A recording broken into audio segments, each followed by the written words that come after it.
What happened, and how has that been resolved? The police says it's been resolved. No, what happened was that, when we send the ballots to the regional police armories and get some few days to the elections, we transport them to the districts.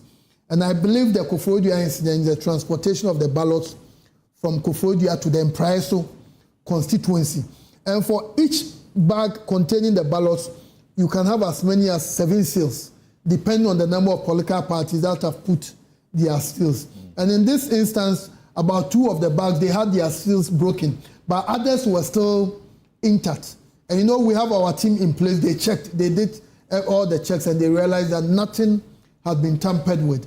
And we saw it, and we were like, this is not something we should even create any news attention. But we also concede that the nature of our adversarial democracy, our competitive democracy, is such that if you are not very careful, and I know per the work you are doing, you have had your fair share of those issues, when you think you are objectively doing your work, but others will try to interpret that to mean that you are doing something A, B, C, or D in that order.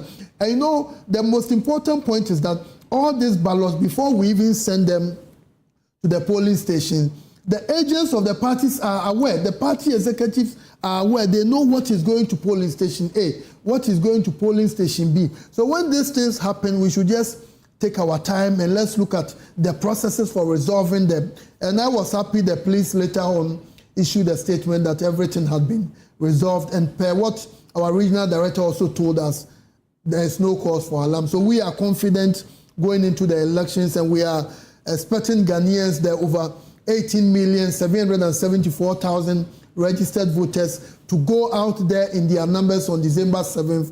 In 2020, we had a turnout of a little over 79%, and we are hopeful that they will go out there in their numbers so that maybe we can even do more than 80%. Okay. Right. Now let me